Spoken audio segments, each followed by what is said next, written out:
Bonsoir à tous et bienvenue pour cette nouvelle soirée sur Aînés. Nous avons été silencieux pendant quelques semaines, mais nous sommes revenus avec un programme encore plus intéressant.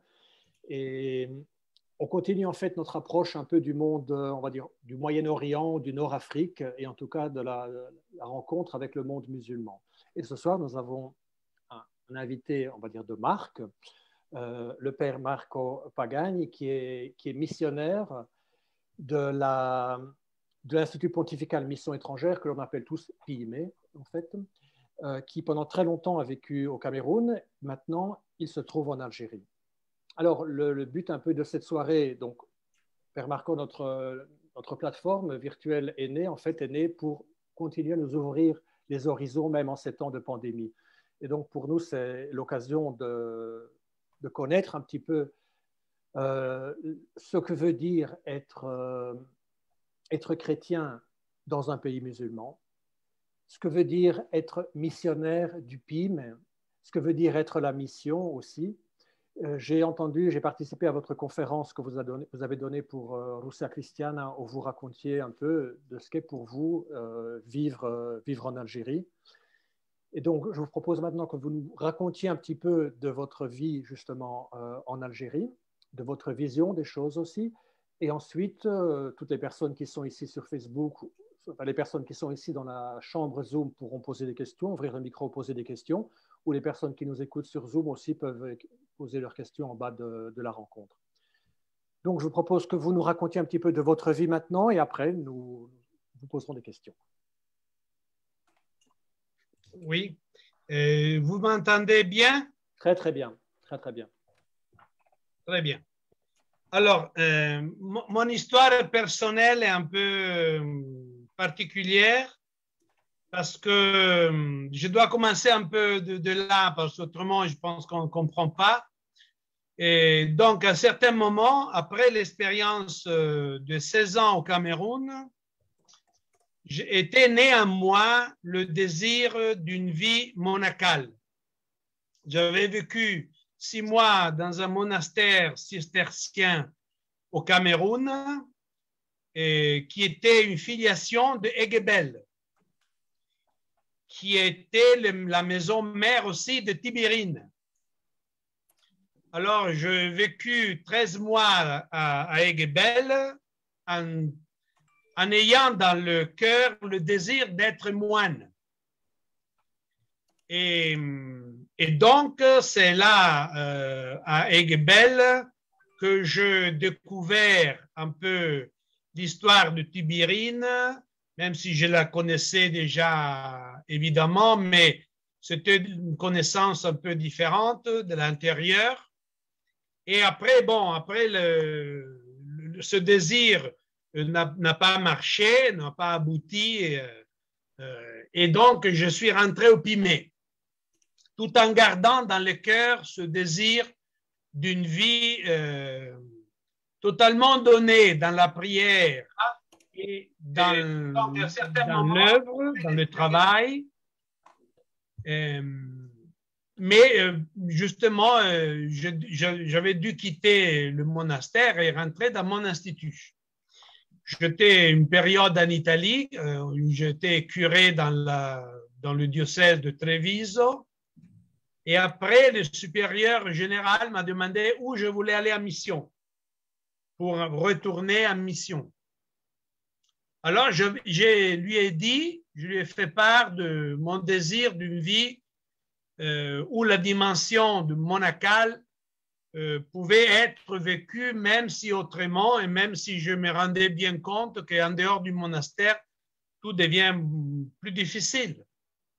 Parce que le monastère, c'est un lieu qui accompagne, qui porte une certaine façon de vivre.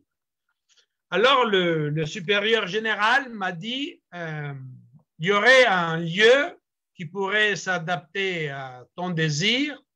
C'est une oasis dans le désert algérien, dans l'ergue orientale de l'Algérie, où il y a une église et nous avons du mal à trouver quelqu'un qui puisse y aller.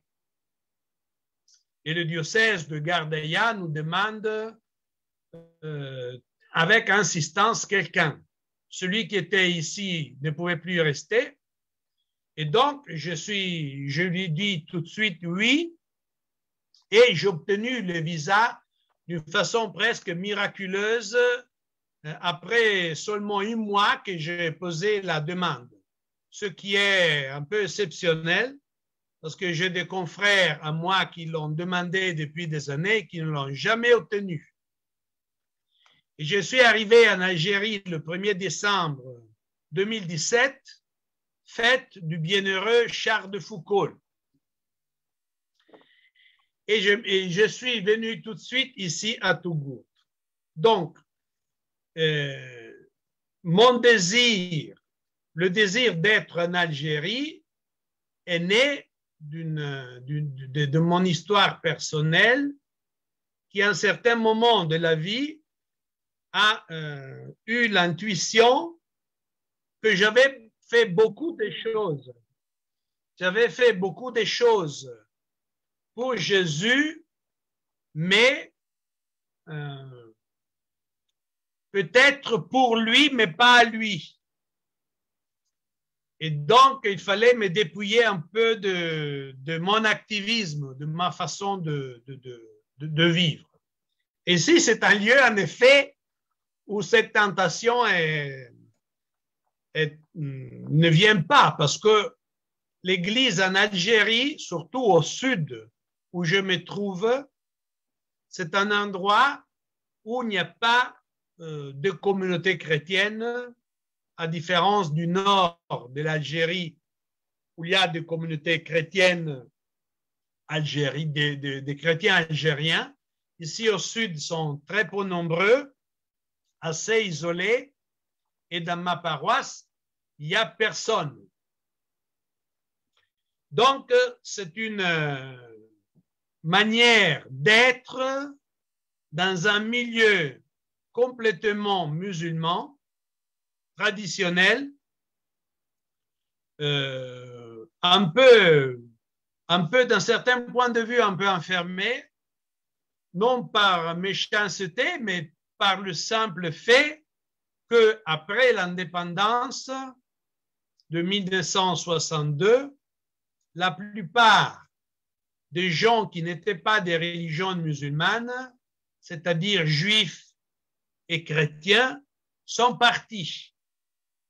Sont partis en quelques semaines, plus d'1 million de personnes.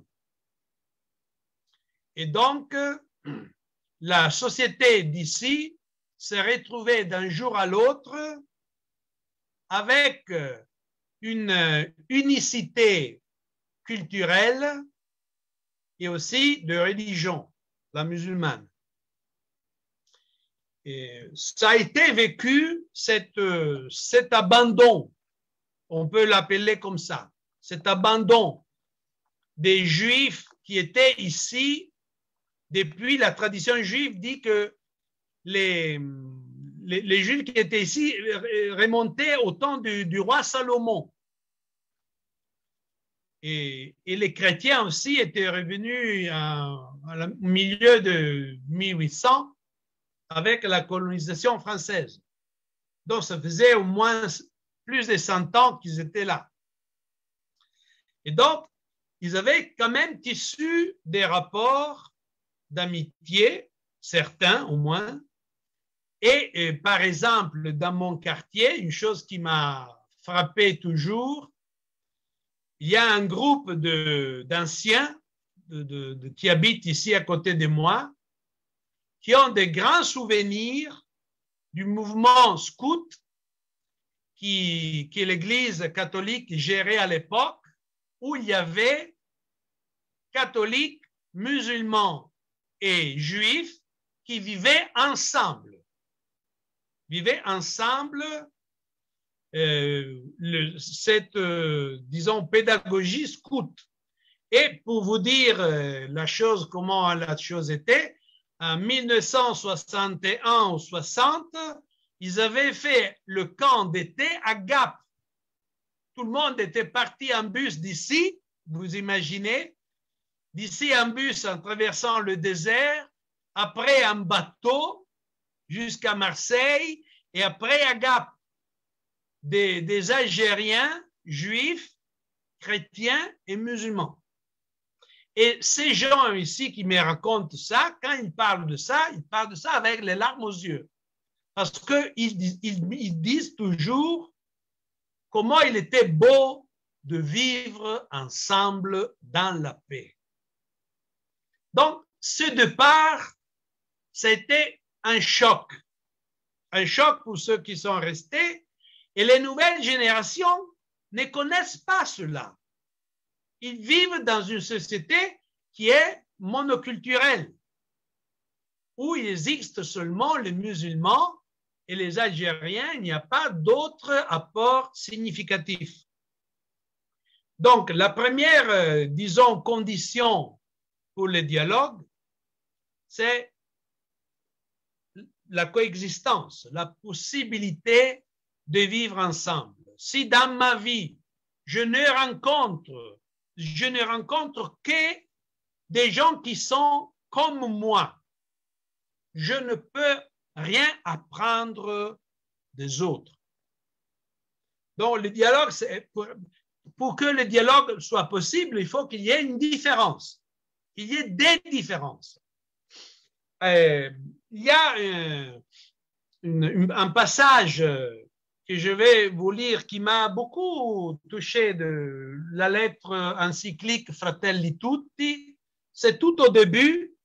Le pape raconte l'épisode de la rencontre entre Saint François d'Assise et le sultan Malik el-Kamil en Égypte pendant les croisades.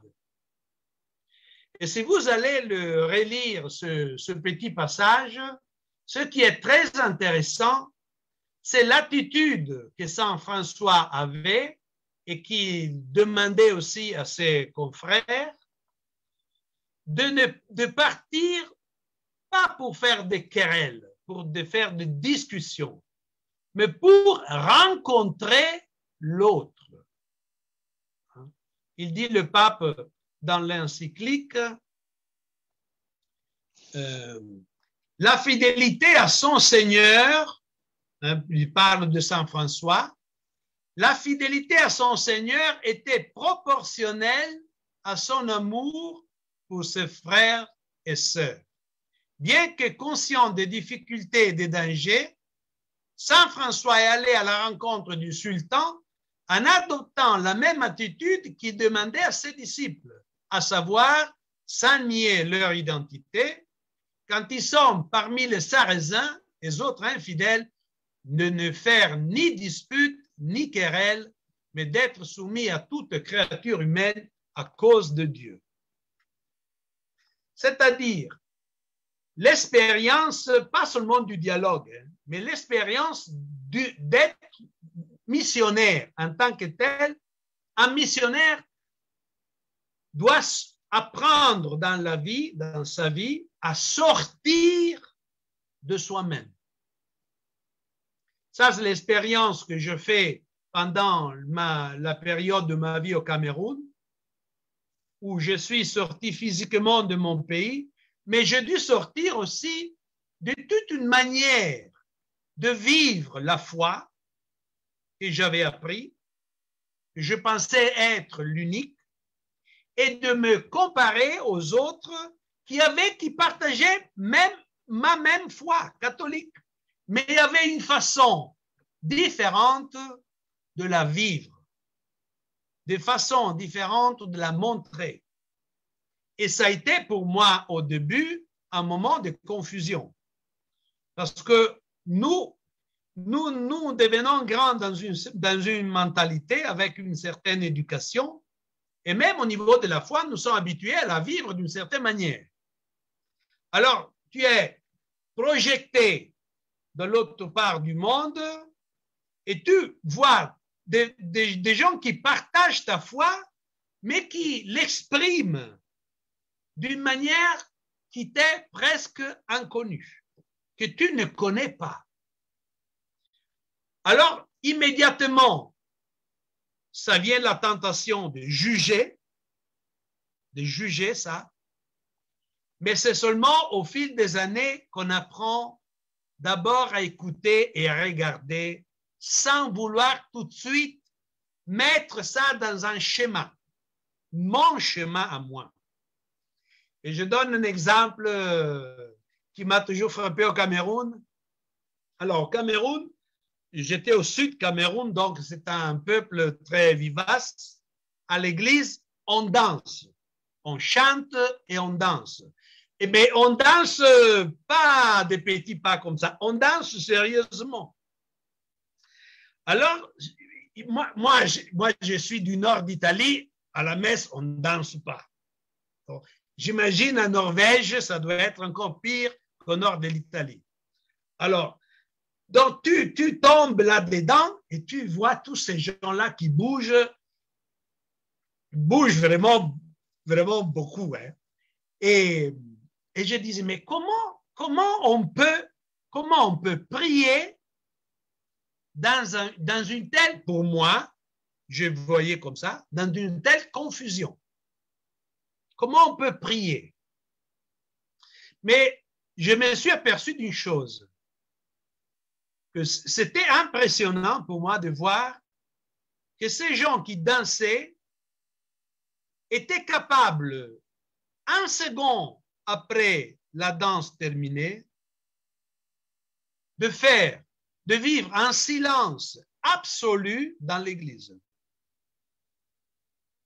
C'est-à-dire, on passait de la danse au silence en même temps, sans une demi-heure pour faire silence, comme ça arrive souvent dans nos églises quand il y a du bruit. Tu demandes de faire silence, les gens ils mettent un quart d'heure pour faire silence. Pourquoi?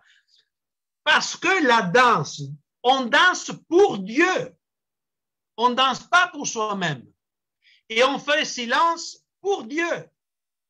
C'est pour cela qu'on est capable de passer de la danse, de la musique au silence d'une manière continuelle, sans interruption. Ça, pour moi, ça a été un signe incroyable pour moi. Et ça demeure toujours un signe que la façon que nous avons de prier, c'est une façon. Mais il y a aussi d'autres façons de prier qui, peut-être, moi, ne me demandez pas de danser à la messe parce que je suis ridicule et je ne le ferai pas et on ne m'a jamais demandé de faire ça. Mais j'admire ceux qui le font parce que c'est une expression de leur rapport avec Dieu. Alors, donc moi, ce mouvement de sortir de soi-même et de regarder l'autre en découvrant ce qu'il y a de beau dans l'autre n'a pas été pour moi seulement une chose de ces dernières années, mais ça a commencé avec ceux qui partageaient déjà ma foi. Catholiques comme moi, au Cameroun, il y a une trentaine d'années désormais. J'ai dû faire un cheminement pour moi là-dedans qui était parfois difficile au début parce que je ne comprenais pas. Il y a tellement de choses qu'on ne comprend pas et nous, les Occidentaux, nous sommes toujours tentés tout de suite de juger avec nos paramètres. Il faut avoir patience. Il faut être lent dans la façon d'être devant les autres. Si Dieu a créé le temps est là pour nous apprendre, pour le savourer tout et pour apprendre à le vivre sans avoir la nécessité de tout de suite comprendre tout, de tout comprendre, de tout juger. C'est pas une bonne attitude. Donc, je pense que cette attitude que j'ai apprise au fil des années, je la garde aussi aujourd'hui. Et c'est pour cela que moi, je ne suis pas un expert de l'islam. Je ne suis pas ni un expert de l'islam, ni un expert du dialogue. Je suis tout simplement un pauvre chrétien qui essaye de vivre sa fidélité à Dieu et à Jésus en essayant de découvrir dans le moment que je vis comment lui, il va me rejoindre, me parler. Et je dois dire que, heureusement, dans la vie, il ne m'a jamais laissé seul et jamais laissé comment dirais-je, sans savoir où je suis en train d'aller. Donc, ça, c'est la première chose. La deuxième chose que je disais déjà un peu dans le récit que je fais maintenant de mes années au Cameroun, c'est qu'on ne peut pas vivre ensemble, il ne peut pas y avoir de la coexistence sans le respect des différences. Malheureusement, nous vivons une époque dans laquelle il me semble que les différences, à la place d'être une richesse, sont des objections. Et c'est là, je pense, qui révèle un peu une criticité de notre foi. Parce que, comme le dit d'ailleurs le Coran, si Dieu avait voulu créer tous les hommes pareils, il aurait pu faire. S'il a créé les hommes différents, ça veut dire que cette différence n'est pas une mauvaise chose. Le Coran parle de ça à propos des différentes religions. Je pense que peut-être nous, dans notre façon de voir les différences, ce qui nous fait ces différences-là, à la place d'être une richesse, parfois, nous avons peur de ces différences. Parce que souvent, on se sent comme agressé par la différence. Et je pense que cela, c'est une faiblesse de notre foi. Si je crois profondément en ce que je vis, rencontrer l'autre dans son altérité par le fait qu'il est autre par rapport à moi n'enlève rien à ma vie, n'enlève rien à ma personne, mais au contraire, il peut être une source d'enrichissement pour moi. Je n'ai pas peur de l'autre. Et je n'ai pas peur parce que je veux le connaître. Sans connaissance de l'autre, il n'y a qu'un reflet que nous avons, la peur. C'est la peur naît de la non-connaissance de l'autre. Si on apprend à le connaître, on apprend à connaître ses côtés bons et aussi les limites qu'il a. Comme moi, je suis plein de limites, moi aussi. Et ma façon de vivre aussi est pleine de limites. Mais si je le connais, je n'ai plus peur. Et nous avons en Occident un peu on est en train de se replier sur nous-mêmes. Et moi, à partir de mon expérience, pour moi, c'est évident, la source de ça, c'est évident. Quand la foi chrétienne n'est plus une expérience vécue, mais devient seulement un fond culturel, mais pas quelque chose de vivant, on a peur de perdre tout ce qu'on a. Et donc, on se replie sur soi-même. Et dans la Redemptoris Missio, qui est l'encyclique missionnaire de Jean-Paul II, lui disait que la foi augmente en la donnant. Si on ne la donne pas, on la perd. Il n'y a pas d'alternative à cela.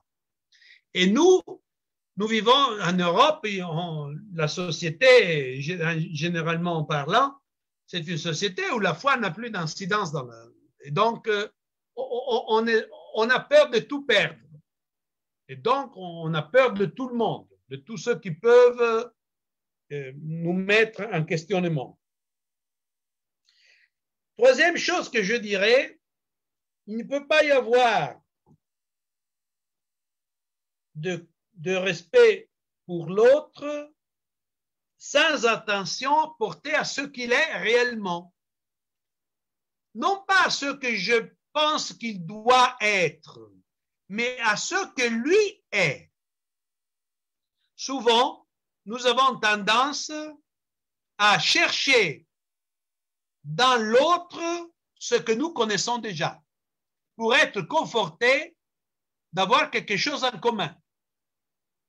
Et donc, si l'autre a quelques brins d'idées comme nous, voilà, on dit, voilà, si oui, et s'il est comme moi, il pense. Non, non. On doit, c'est-à-dire, j'embrasse l'autre en considérant qu'il est toujours autre par rapport à moi. Et je le respecte dans ses convictions, dans sa réalité, dans ses intentions. Et pour cela, il me faut sortir de mes attitudes un peu dogmatiques où j'ai tendance à tout classifier, à tout arranger comme je veux. Je vais terminer je vais terminer avec une autre chose parce que il y a encore deux choses que je veux vous dire. Après, je termine parce que j'aimerais dialoguer. En plus, moi, j'ai accepté cette rencontre parce que c'est Mirko qui m'a demandé, qui est un ami. Parce que je ne suis pas quelqu'un qui fait conférence, des choses que je n'aime pas. Donc, j'ai accepté par l'amitié avec Mirko et les amis qui nous m'ont demandé.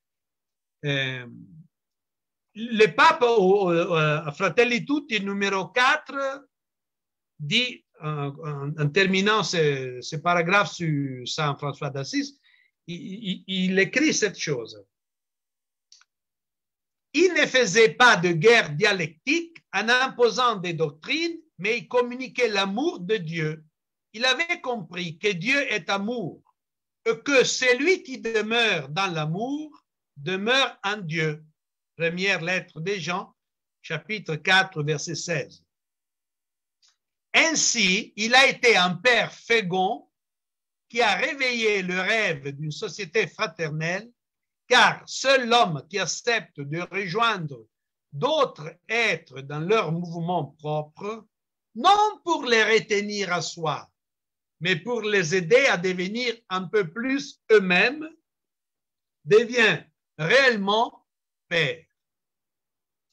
Et à ce propos, je vais vous lire un petit passage de Charles de Foucault, qui sera bientôt canonisé, ce qu'on appelle le frère universel, qui était ici en Algérie. Même, il est passé même ici par Togourt, là où je me trouve, et il a fait des petits dessins de Togourt à l'époque, au début 1900, fin 1800, des croquis que nous avons. Et alors, c'est un peu long, mais j'aime vraiment trop vous lire ces deux passages qui me semblent vraiment nous donner le ton de notre présence ici. Ça donne le ton. Il dit, Charles de Foucault, il écrit ça en 1897. Et après, je vais vous lire une chose qu'il a écrit en 1916, quelques temps après, avant d'être tué. Alors, il dit, combien nous devons estimer tout être humain? Combien nous devons aimer tout être humain? C'est l'enfant de Dieu. Dieu veut que ses enfants s'aiment entre eux comme un tendre père veut que ses fils s'aiment entre eux. Aimons tout homme parce qu'il est notre frère et que Dieu veut que nous le regardions et l'aimions très tendrement comme tel. Parce qu'il est l'enfant de Dieu bien-aimé et adoré. Parce qu'il est le prix du sang de notre Seigneur, couvert de son sang comme d'un manteau, aimé par Dieu et par Jésus, jusqu'à consommer pour lui le sacrifice du calvaire. Alors, sans cette conscience aiguë de l'appartenance au Christ et de l'appartenance à Dieu de tout homme, on ne peut pas rester ici. On ne peut pas rencontrer l'autre. On aura toujours peur de tout. Ça, c'est clair. Pour dialoguer, pour rencontrer l'autre, il faut être enraciné dans l'amour du Christ. Autrement, on ne peut pas. Autrement, on fait de la politique, mais on voit bien tous ces dialogues dont les politiciens parlent comme ça ne donne absolument rien. Nous sommes en train de parler d'autre chose. Ce n'est pas le dialogue le mot dialogue qu'on trouve affiché un peu partout. Nous, on parle d'une autre chose. On parle de donner la vie. On parle de donner la vie. Parce que le dialogue, c'est donner la vie. Et un peu avant d'être tué, il écrit ceci. Il n'y a pas, je crois, de parole de l'Évangile qui ait fait sur moi une plus profonde impression et transformé davantage ma vie que celle-ci. Tout ce que vous faites à un de ces petits, c'est à moi que vous le faites. Si on songe que ces paroles sont celles de la vérité incréée, celles de la bouche qui a dit « Ceci est mon corps, ceci est mon sang », avec quelle force on est porté à chercher et à aimer Jésus dans ces petits, ces pécheurs, ce pauvre, portant tous ces moyens matériels vers le soulagement des misères temporelles. Ça, pour moi, c'est vraiment ce qui donne la chair à notre vie ici. Sans cette conscience, on ne peut pas vivre. Mais moi, je dis ici pour moi, mais je pense que partout dans le monde, nous les chrétiens, nous vivons vraiment, récupérons cette dimension où le monde va à la ruine. Ça, c'est clair pour moi. Il n'y aura que des guerres, que de meurtres, parce que si nous nous abandonnons à nous-mêmes sans que la présence de Dieu entre au quotidien dans nos vies, moi, je ne vois pas d'issue favorable à la vie de l'homme. Et je termine, mais vous le connaissez sûrement, mais je pense que on ne peut pas ne pas lire au moins quelques lignes du testament du Père Christian de Chergé, le Père prieur de Tibérine. Le testament a été ouvert le 26 mai 1996, quelques jours après qu'on avait retrouvé les têtes de moines de Tibérine. Et lui, il avait écrit ce testament en 2 moments. Et le dernier moment, c'était justement quand le JA avait dit à tous les étrangers qui devaient quitter l'Algérie. Et je lis seulement, mais si vous, dans votre vie, vous le trouvez en Internet, on le trouve facilement. Mais c'est un texte vraiment à méditer, je ne dirais pas chaque jour, mais presque. Je lis seulement les premières 4 lignes, parce que c'est un peu long, donc je ne veux pas vous alourdir. Le titre est « Quand un adieu » écrit en majuscule, sans visage. S'il m'arrivait un jour, et ça pourrait être aujourd'hui, d'être victime du terrorisme qui semble vouloir englober maintenant tous les étrangers vivant en Algérie, et ça c'est la partie qui m'intéresse, j'aimerais que ma communauté, mon Église et ma famille se souviennent que ma vie était donnée à Dieu et à ce pays. Qu'ils acceptent que le maître unique de toute vie ne saurait être étranger à ce départ brutal. Voilà, je m'arrête ici et je pense que ce que le Père Christian dit au début de son testament, il y aurait un autre passage très beau à lire, mais bon, vous le pouvez le lire tout seul. C'est cette conscience vraiment d'appartenir à Dieu, quoi qu'il arrive, et que la vie est donnée à Dieu, aux gens chez qui tu habites. Après, quoi qu'il arrive, et ça dans une joie profonde, sans être là à mesurer les résultats de ce que tu fais, de voir le fruit. Mais ça, c'est l'affaire de Dieu, c'est Dieu qui fait. Nous, on est là et c'est tout, Le reste, c'est à Dieu de faire. Merci, je terminé, merci. Merci beaucoup, Père Marco. C'est très touchant. Je pense qu'il y a beaucoup de questions, à mon avis. Alors, si vous avez des questions à poser, levez la main, ouvrez votre micro simplement. Si, en attendant, je commence peut-être. Alors, je voudrais comprendre une chose. Cet appel que vous nous avez fait à regarder à l'autre comme, pas en cherchant quelque chose qui est déjà en nous, mais en étant prêt à risquer aussi quelque chose pour nous-mêmes, justement, grâce à cette certitude que nous avons. Thierry, oui.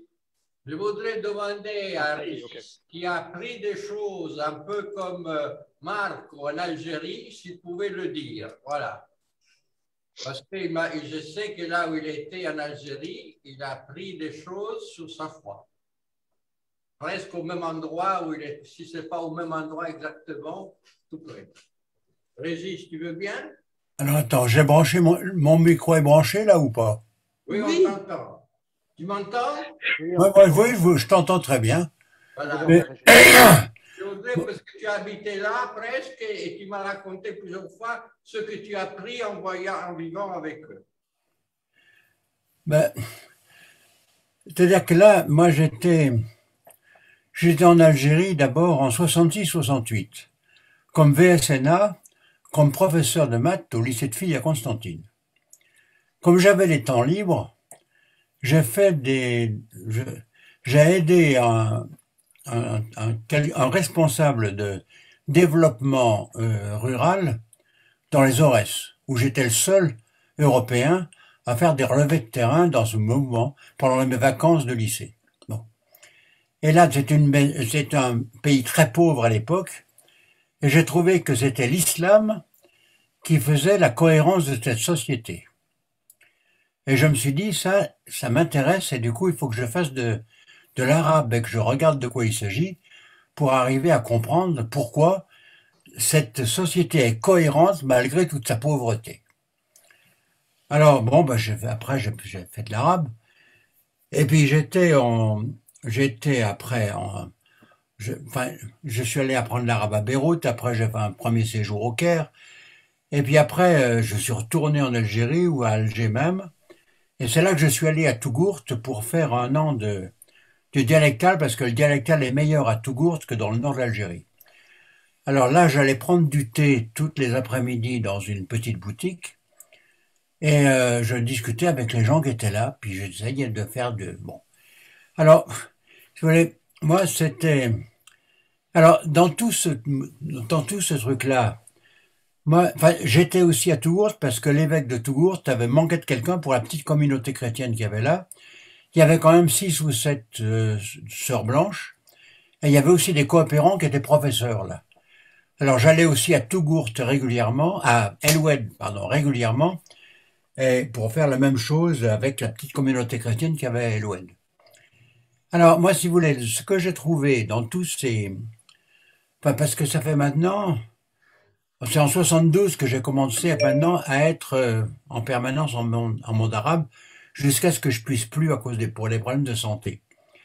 Mais moi, surtout ce que j'ai trouvé, c'est que si vous voulez, moi je m'appuie beaucoup sur j'ai beaucoup travaillé avec Pierre Claverie. Bon. Et Pierre Claverie, assassiné en 96, lui, il avait un texte qui était très beau, qui était « J'ai besoin de la vérité des autres ». C'est-à-dire que lorsqu'on est bloqué dans sa propre petite vérité, on est incroyablement limité. Et alors, moi, je m'appuie aussi sur quelqu'un que j'ai connu aussi personnellement, qui est Panicard, quelqu'un dont la mère était espagnole et le père indien, où c'est un prêtre, et il dit cette chose extraordinaire, c'est que lorsqu'on voit la vérité chez quelqu'un d'autre, il faut la faire sienne. Alors, moi, dans ce cas-là, ça décape beaucoup, hein. Et je trouve qu'effectivement, moi, je me trouve beaucoup plus chrétien après m'être fait décaper par la foi musulmane. Parce qu'effectivement, c'est d'une certaine façon, lorsqu'on essaie de faire sienne une vérité qu'on voit en face, ben ça permet de voir les choses complètement autrement. Bon, alors voilà. Voilà. Moi, ça m'a. Alors après, j'ai été longtemps au Caire. Parce qu'au Caire, on avait une communauté qui était faite pour l'institut qu'on avait. L'IDEO avait été créé pour avoir contact avec le monde musulman par le biais de la culture arabe, sans aucun prosélytisme. C'est-à-dire que on était là en essayant d'être compétent sur un domaine de la culture arabe. Et si quelqu'un venait nous dire, écoutez, j'ai bien de faire baptiser, on dit, tu vas voir ailleurs, c'est pas notre problème. Alors, ce qu'il y a, c'est que, du coup, on n'avait aucune ambiguïté, du coup, dans notre présence dans ce monde-là. Et effectivement, moi, j'ai appris énormément en étant en contact avec le monde musulman. Et voilà, puis j'ai eu d'excellents amis. Aussi, je vois par exemple Mahmoud Razab, qui était un professeur à l'université d'Al-Azhar. Bon, on était très amis, et moi je lui ai dit, tu sais, je me trouve plus chrétien depuis que je contacte des gens comme toi. Et il m'avait dit, moi, je crois que maintenant je prends l'islam de façon un peu différente, et c'est pas pour ça que je suis chrétien pour autant. C'est-à-dire qu'il y a, il y avait une espèce d'échange où aussi, lui, il prenait aussi d'une certaine façon s'il voyait une vérité chez moi, il essayait de la faire sienne aussi. Bon, si vous voulez, c'est tout le dialogue, c'est pas seulement, c'est se mettre en cause, forcément. Et ce qu'il y a, c'est que c'est très décapant, hein. C'est très décapant et on n'en sort pas forcément indemne. Mais moi, je me sens tellement plus heureux maintenant que j'ai été décapé comme ça. Voilà, bon. Je sais pas, je peux pas vous dire grand-chose de plus. Hein. Bon, voilà. Alors, si vous voulez me demander pourquoi, je vous dirai un peu plus. Mais enfin, pour le moment, c'est ça. C'est là que là, avec toi, tu vois, dans ton expérience à Tougourt, eh ben, Marco, bon, c'est un truc qui effectivement, c'est être dans un milieu. C'est-à-dire que c'est aussi montrer dans un milieu qui est purement uniforme. C'est-à-dire d'être pour le milieu qui se veut uniquement musulman. De dire que si on est là, ça les enrichira aussi. C'est-à-dire de refuser une société qui est unicolore. Bon, il faut une société multiple pour qu'on soit suffisamment riche pour vivre ensemble. Et ça nous enrichit tous. C'est-à-dire qu'être dans un milieu musulman, en disant, écoute, moi si je suis là, c'est aussi pour t'enrichir toi, sans pour autant te faire changer quoi que ce soit à ta foi. Bon, voilà. Mais bon. Voilà. Merci beaucoup, Père Régis. Père Marco, peut-être que vous voulez commenter ce qu'a dit maintenant le Père Régis. Oui. C'est très important d'avoir la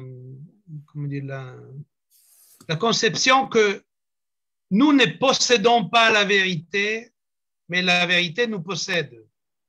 Et cette vérité, nous la cherchons.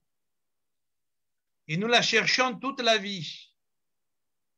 Parce que si Dieu est mystère, nous n'arriverons jamais à le connaître tel qu'il est. Bien que nous connaissions beaucoup du Dieu, parce que Jésus nous l'a révélé, Dieu demeure quand même mystère. Et alors, ça, c'est l'espace où je peux chercher avec les autres les musulmans en particulier, parce que je suis dans ce contexte, cette vérité-là, ce visage de Dieu qui me reste inconnu d'une certaine manière. Donc, nous cherchons ensemble. Il y a des aspects, comme disait le Père, dans l'islam, ou mieux, pour moi je connais pas, je ne suis pas un expert de l'islam, donc il y a des aspects de la vie que je vois, de la façon de vivre que je vois chez les musulmans, sur lesquels j'ai les yeux ouverts, pleins d'admiration, par exemple. Parce qu'ils ont une façon de vivre une foi profonde en ce Dieu qui est le mien, évidemment, parce que ce Dieu existe, il est un, il ne peut pas y avoir deux. Et nous sommes ensemble en train de cheminer vers lui, ensemble. Bien sûr, avec des différences, mais ces différences peuvent être un enrichissement réciproque, absolument. Père Marco, je termine quand même ma question. Est-ce que c'est possible, cette ouverture à laquelle vous nous avez appelé, ce désir de rencontrer et d'apprendre quelque chose à travers la rencontre, par exemple, avec les musulmans, est-ce que c'est possible de ne pas vivre aussi au moins le désir ou peut-être l'exigence qu'ils aient la même ouverture par rapport à nous, celle dont nous parle Fratelli Tutti, par exemple? Est-ce que vous découvrez cette même ouverture chez les musulmans aussi par rapport à nous? Chez certains, absolument. Chez certains, absolument. Bien sûr, il ne faut pas penser au monde musulman comme un bloc monolithique. Ça n'existe pas. Apparemment, vu de l'extérieur, la religion musulmane semble être un bloc uniforme et très solide. Mais si vous pensez seulement à la grande division qu'il y a entre chiites et sunnites, et après cela, il y en a tellement d'autres. Ici, par exemple, en Algérie, il y a beaucoup de confréries, par exemple. Il y a beaucoup de confréries et chaque confrérie a des différences vis-à-vis des autres.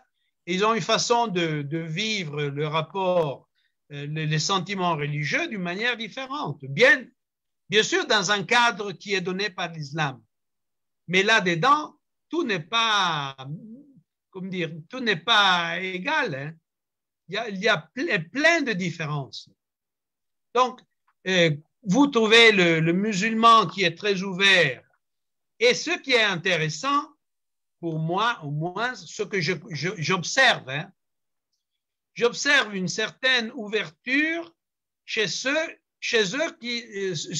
qui ont pu rencontrer dans la vie d'autres personnes qui leur ont témoigné une certaine ouverture. C'est-à-dire la rencontre entre les personnes est fondamentale.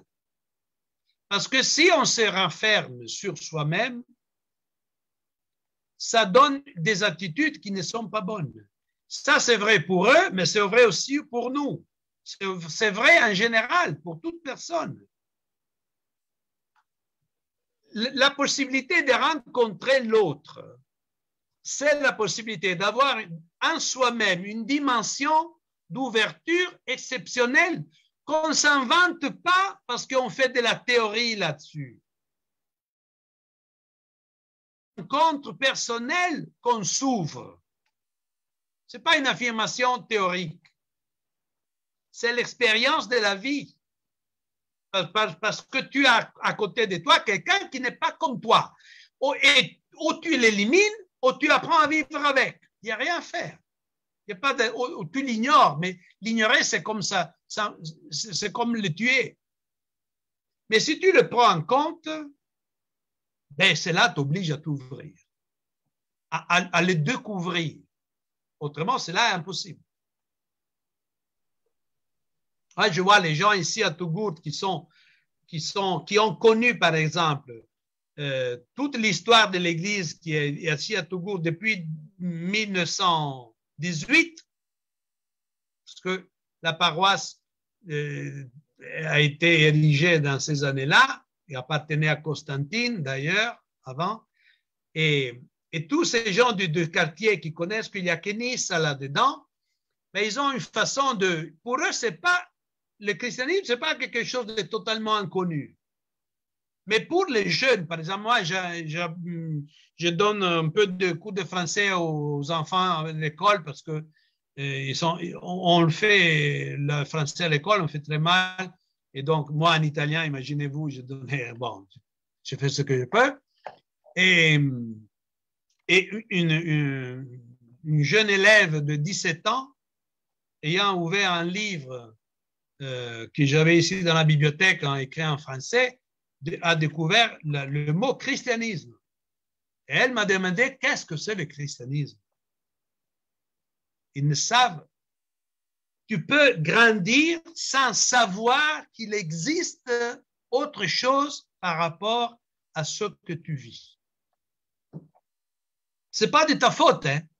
C'est parce que si tu vis dans une société qui est totalement faite de gens comme toi, ben, tu n'as pas l'occasion. On n'en parle pas. On n'en parle pas. Mais l'Algérie vit une situation qui n'est pas unique. Il y a les chrétiens algériens, par exemple, les chrétiens algériens, ceux qui sont algériens et sont devenus chrétiens, ils sont persécutés. Hein. Nous, on a un ami qui a enseigné espagnol à l'université, ben, il a perdu son travail. Du fait qu'ils ont su qu'il était chrétien, il a perdu son travail. Et ta famille te rejette. Donc, il y a tout un monde. Hein, il y a toutes les possibilités. On parle de la famille qui est très tolérante à celle qui même ne veut même pas entendre le mot chrétien parce que ça les bloque. Donc, il y a tout. Est-ce que je pourrais,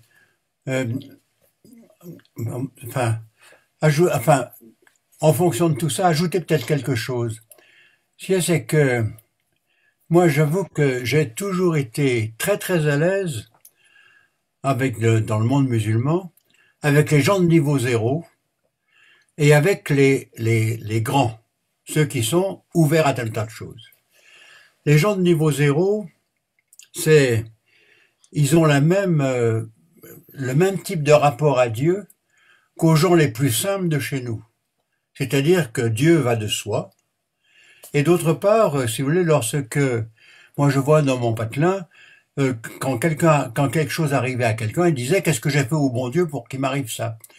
Ben, c'est exactement le même type de relation à Dieu chez les gens de base absolue que dans le chrétien de base absolue. Et d'autre part, il y a les gens qui sont d'un certain niveau, qui connaissent un peu de quoi il s'agit et qui sont qui connaissent de la religion et qui ne possèdent pas la vérité. Le problème, c'est la catastrophe, c'est ceux qui pensent posséder la vérité. Alors ça existe dans toutes les religions, hein, posséder la vérité. Et là, ceux qui possèdent la vérité, c'est une catastrophe. Ça peut aller jusqu'à Daesh, parce que Daesh possède la vérité, et du coup rien ne peut subsister. On doit descendre tous ceux qui ne possèdent pas la même vérité. Bon, ça c'est l'extrémisme absolu. Bon, mais ce qu'il y a, c'est que là, moi je vais en islam, moi j'ai connu beaucoup de gens qui n'ont... Alors les gens de niveau 0, il n'y a pas de problème, et les gens de très haut niveau, il n'y a pas de problème non plus. C'est l'entre-deux qui est insupportable. Mais nous aussi, on a un entre-deux insupportable dans nos civilisations chrétiennes, de la base chrétienne. Parce qu'effectivement, le tout, toujours c'est le problème, ceux qui prétendent posséder la vérité. Et dans ce cas-là, ça coupe tout le reste. Voilà. Ouais, tu vois, Marco, c'est un peu, ça va un peu dans le même sens que tu disais, avec on a voilà. Mais pour moi, c'est capital, ça. On ne possède pas la vérité, on est à son service. Voilà. Absolument. La grande différence pour moi, dans ma petite expérience, alors il y a comme deux catégories de gens. Il y a les gens qui sont profondément religieuses, qui vivent une religiosité profonde, Et c'est ce que disait le niveau 0 et certains hauts niveaux là, ils ont vraiment, tu sens que le rapport avec Dieu est vivant. Tu le sens. Et ça, on peut le partager sans problème. Sans problème. Après, il y a tout un aspect d'islam culturel ou politique, comme il peut y avoir du christianisme politique ou culturel seulement. Moi, je donne l'exemple toujours de mon pays, l'Italie, où quand j'étais curé, il y avait des gens de la Liga Nord qui, mais une année, on n'a pas réussi à faire la crèche dans l'église parce que moi, je suis là pas pour faire la crèche. S'il y a des volontaires, on fait ensemble. Si personne se présente, moi, je ne suis pas à tout prix. Le type qui ne venait jamais à l'église, qui ne mettait jamais pied à l'église, est venu me faire une tête comme ça parce qu'on n'avait pas fait la crèche. C'est le même niveau, ça. Donc, avec ces gens-là, du moment qu'il n'y a pas un sens religieux profond, mais c'est seulement un aspect culturel de nos identités culturelles, de nos racines culturelles, ça sont des gens avec quoi c'est vraiment difficile de dialoguer, par exemple. C'est plus facile de dialoguer avec ceux qui ont un sens religieux vif, même s'ils sont d'une autre religion, que ces gens-là. Pour moi, c'est ça. C'est évident. Merci, Père Marco. Patrice Favre voulait poser une question aussi. Déjà saluer le Père Marco que j'ai rencontré pendant des années dans les vacances internationales de Communion Libération. Je ne sais pas si Marco se souvient, mais bon, moi je me souviens. Oui, Favre. Je ne te vois pas, mais j'écoute ta voix, tu es Favre, n'est-ce pas? Oui, c'est ça, c'est tout à fait ça. Alors, ma question, c'est que j'ai découvert, et je continue à découvrir, l'importance de ne pas être seul dans la foi, dans la vie de la foi, non? De pouvoir être dans une communauté, de pouvoir entendre un prêtre ou un ami qui te témoigne sa vie de foi, c'est vraiment quelque chose qui est vital pour moi, qui m'aide à croire et donc qui m'aide à vivre. C'est des fois très concret. C'est la foi de l'autre te rappelle et te fait découvrir ce que tu cherches et ce que tu vis. Et j'ai l'impression que là, tu es très seul, là où tu te trouves, ce qui est le cas de beaucoup. Non, nous sommes, en effet, j'ai menti, nous sommes 4. Ah, fantastique alors. Ah bon, alors. Je suis avec 3 petites sœurs de Jésus. D'accord, parce que ma question... Ma communauté, je suis le curé, elles sont les brebis. Magnifique. Alors, tu n'as pas trop de travail, c'est ça que tu veux dire. Non, ma question, c'était justement comment on fait comme chrétien dans ce monde musulman où il y a, je connais aussi la situation un peu, j'ai été au Sénégal, j'ai vu, il y a vraiment des fois des toutes petites minorités chrétiennes et comment on fait pour garder la beauté de la foi quand on est très seul, non? Quand il y a peu de présence. Mais si tu me dis que tu as trouvé aussi... Non, mais Charles de Foucault était seul. Hein? Charles de Foucault, par exemple, était seul. Et comment faisait-il? Saint François Xavier, que nous fêterons demain, quand il est allé en Inde, il était seul et il est mort seul. Et quand il écrivait à Saint Ignace de Loyola, il lui disait que la solitude lui pesait et il portait cousu dans sa veste le nom de ses amis avec qui il avait vécu et qu'il avait laissé en Europe. La solitude n'est pas le fait que tu es seul physiquement, c'est la façon que tu as de te concevoir. Tu peux être seul physiquement, mais te concevoir dans une compagnie. Parce que la solitude n'est pas celle physique. La physique n'est pas... C'est la façon que tu as, quand tu penses à toi, quand tu dis « je », quel est le contenu de ce « je » que tu dis? C'est ça le problème. Or, tu peux être seul physiquement, mais ce jeu être rempli d'abord du rapport avec Dieu, parce que sans cela, tout le reste meurt, et aussi du visage de tes amis, de ton histoire. Donc, tu n'es jamais seul, même quand tu l'es. Bien sûr, s'il y a une communauté chrétienne, c'est plus facile, parce que c'est un rappel réciproque qu'on se fait, même physiquement. Donc, c'est un aide physique que tu reçois aussi. La présence physique de l'autre est importante, bien sûr. Mais ce n'est pas essentiel. Parce qu'autrement, l'expérience, par exemple, de l'ermitage dans l'Église, elle aurait quel sens? Pourquoi il y a encore toujours aujourd'hui des ermites? Pourquoi? Les moines de la Chartreuse. Les moines de la Chartreuse prient ensemble seulement. Tout le reste de la vie, ils le passent dans leur cellule. Ils ne mangent même pas ensemble.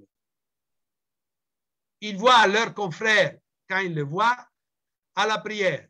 Autrement, ils sont seuls toute la journée, toute l'année, toute la vie. Ils n'ont pas la vie en commune. Hein. Chacun est dans sa cellule. On passe la nourriture par une petite porte. Seulement la prière, l'office, c'est tout. Le reste, tu es seul. Ça veut dire que ce n'est pas cette solitude-là dont il faut avoir peur. C'est la solitude intérieure, la façon de se concevoir. Je conçois moi-même un rapport avec quelqu'un où je me conçois autonome. C'est ça la question pour moi. Merci, tu as vraiment bien répondu à ma question. Je précise juste une petite chose. J'ai été comme journaliste dans la communauté chartreuse de la Val-Sainte qui se trouve à Fribourg, qui est un célèbre monastère chartreux. Alors, après le concile, ils ont introduit la promenade en commun un jour par semaine. Oui. Et ce qu'ils m'ont raconté était très sympathique, c'est qu'au début, ils parlaient tous en même temps. Ils étaient tellement habitués à la solitude que quand ils ont pu parler, il n'y a personne qui écoutait. Ils parlaient tous en même temps. C'était la cacophonie. Voilà. Et alors, ils ont été obligés d'apprendre à parler avec les autres, à écouter les autres et tout ça. Mais ce que tu as dit, ça m'a rappelé effectivement Saint François qui avait ses textes et ses souvenirs de ses amis avec lui. C'est très beau, oui. C'est très beau. Merci. Moi, j'ai une question. Il y a encore Marie-Michel qui avait ouvert son micro. Marie-Michel. Et moi aussi, d'ailleurs. D'accord. Marie-Michel, peut-être? C'est Dino qui voulait parler. Non. Si, tu as demandé Dino. Ok, on passe à Dima. Alors, Dima, ta question? Salut Marco, moi c'est Dima. Peut-être tu te souviens. Ciao. Bien sûr. Bien sûr. Écoute, moi j'ai une question plus prosaïque, vraiment très, très bas niveau. Mais où tu habites? C'est comment? Où j'habite, c'est comment? Ça veut dire? Ça veut dire, alors, il y a les trois sœurs. Et puis oui, après, les trois sœurs habitent à 2 kilomètres de moi. Après, quand tu parles avec les gens, tu parles quelle langue? Ah, là, alors, moi, je suis en train d'étudier le dialectal, mais j'ai du mal vraiment à l'apprendre. Et en plus, je donne des cours de français, donc t'imagines. Autour dans notre quartier, les gens parlent encore assez français, mais c'est vrai que la langue, pour moi, c'est un défi majeur. Mais c'est une limite remarquable pour moi. Écoute, Carla m'a inscrite au site sur le diocèse d'Alger. Oui. Et je reçois des nouvelles. Et je suis étonnée de voir toutes les propositions qu'il y a. Et je voulais savoir s'il y avait des Algériens chrétiens encore. Oui, bien sûr. C'est que des étrangers. Il y a, non. Il y a des Algériens chrétiens. Il y a des Algériens chrétiens surtout au nord de l'Algérie et surtout en Kabylie. Dans la zone de la Kabylie, Tizi Ouzou, cette zone-là, il y a des chrétiens. Il y a toujours des baptêmes. On est discret parce que c'est bien d'être discret, vu la situation, mais on ne fait pas de la pub. Non, ça j'ai pensé. Mais et dans tes activités à toi, alors tu enseignes le français? Oui, j'apprends et je fabrique les hosties pour les 3 diocèses de l'Algérie, Oran, Constantine et Gardaïa. Ah, ça c'est ton activité. Oui, c'est mon activité. Je fais les hosties. Oui, je fabrique les hosties. Tu as une machine pour ça? Oui, une machine. Une petite machine. Petit four. Bien, encore, je pense, une dernière question de Mirko, et puis on va se saluer, je pense. Et moi aussi. Ah, ok, après. Mirko et puis Marie-Michel, oui.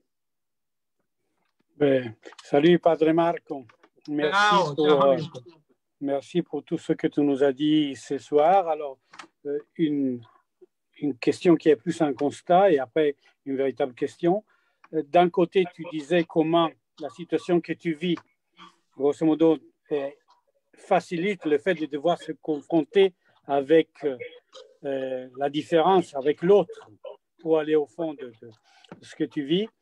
Et donc, là, la question que je me posais, nous, on est de ce point de vue moins facilité parce qu'en réalité, voilà, on n'est plus porté à chercher ceux qui nous entourent et à défendre. Et tu as bien indiqué qu'il y a le risque de faire une défense culturelle du christianisme sans aller au fond.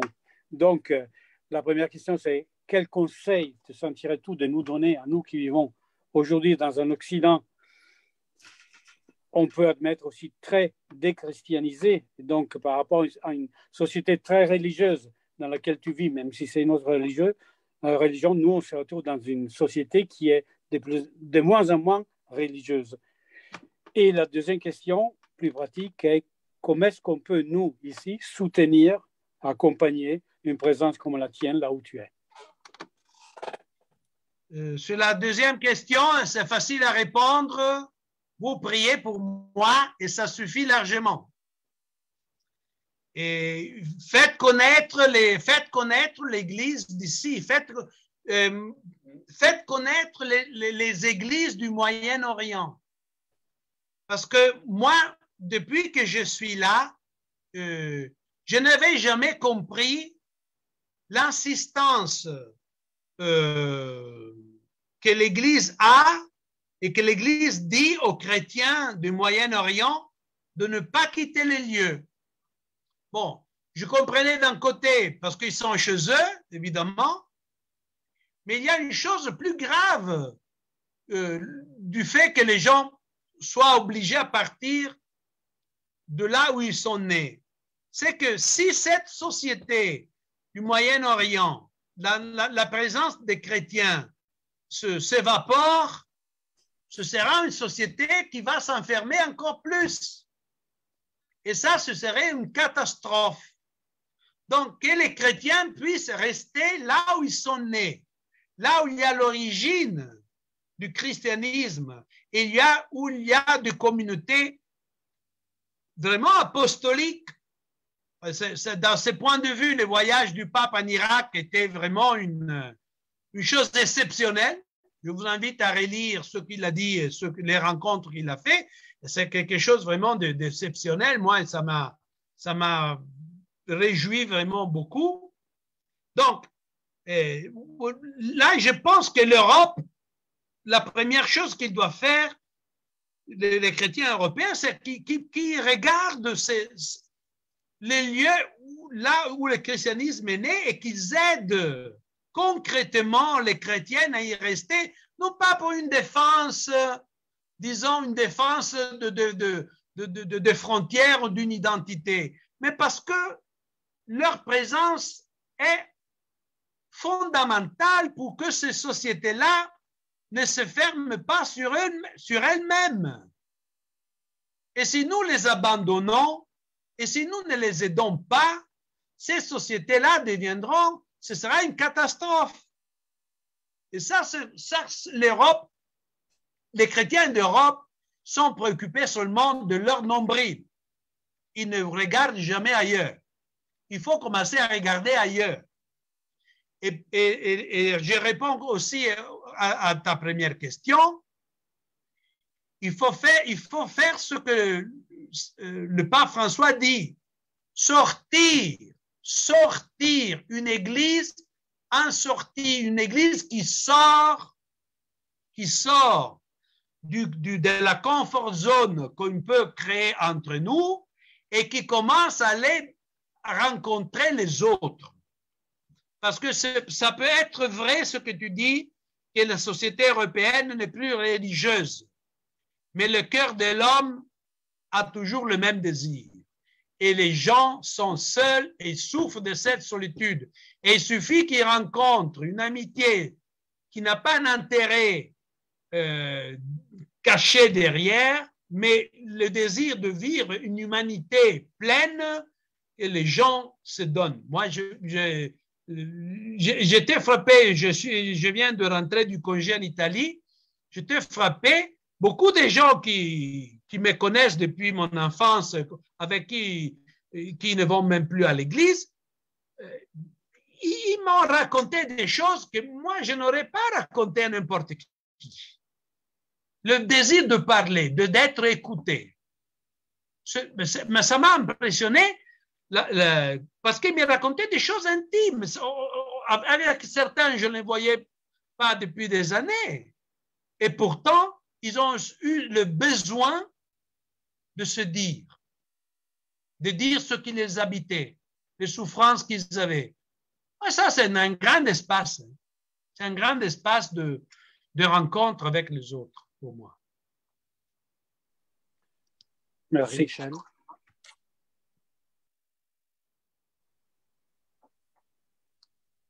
Marie-Michel, oui.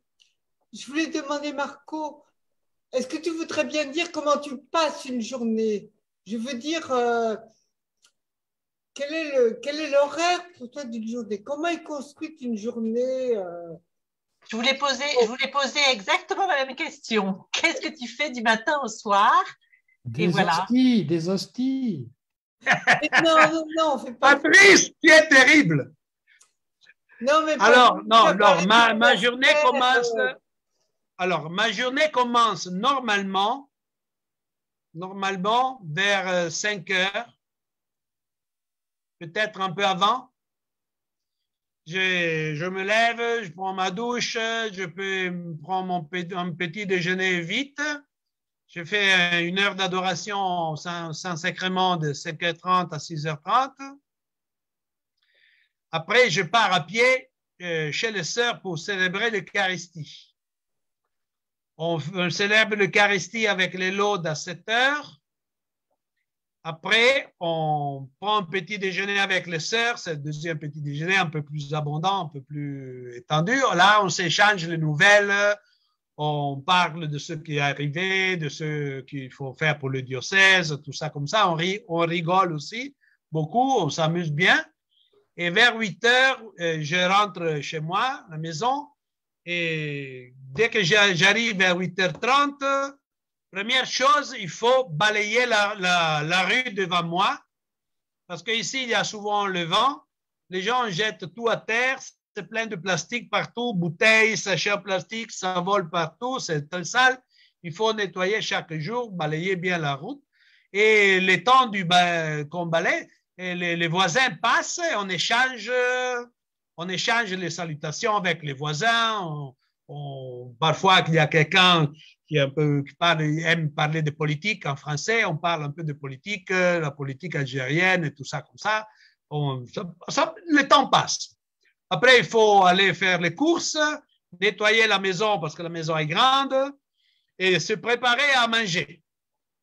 Après, on mange. Alors, les matins, 2 matins par semaine, il vient des enfants qui ont l'école à l'après-midi. Donc, il y a 2 frères qui viennent pour le français le matin et les autres viennent l'après-midi. Entre autres, je donne aussi un petit cours d'italien à un ouvrier qui travaille à Simessaoud, qui est une ville pétrolière du pétrole, où il y a beaucoup d'entreprises italiennes, donc il a besoin d'apprendre un peu l'italien. Et dans l'après-midi, je reçois les enfants qui viennent pour le français. Et le soir, je profite pour lire. Je rentre aussi à la chapelle vers 18h, une autre petite heure de prière comme ça. Et après, je fais le dîner. Et après, la soirée est un peu libre comme ça. Il y a des rencontres par Zoom, des écoles de communauté dont on me demande d'aider un peu comme ça. Je le fais et je me couche. C'est tout. C'est une vie très simple. Je vais au souk faire les achats pour manger, pour la maison. Je m'occupe un peu de ça. Et souvent les week-ends, ici c'est le vendredi et samedi, je me garde un peu de temps pour moi parce que j'ai une autre paroisse à 200 km. Une fois par mois, je dois m'y rendre parce que les autres 3 week-ends, c'est d'autres prêtres qui sont plus proches de moi qui y vont. Donc, j'ai 200 km aller, 200 km retour. Et quand je ne pars pas, je prépare les hosties parce que quand il y a les commandes, il faut les livrer, mais il faut du temps pour les fabriquer. Donc, je me prépare et j'utilise les week-ends pour fabriquer les hosties avec un peu de calme pour bien soigner le travail. Voilà. Comme ça. Je ne m'ennuie pas. Si c'est ça que vous voulez savoir, je ne m'ennuie pas. Je ne pensais Ça se pas. voit. Vous voulez t'accompagner en pensée dans la journée. Tu dors peu de temps. Ouais.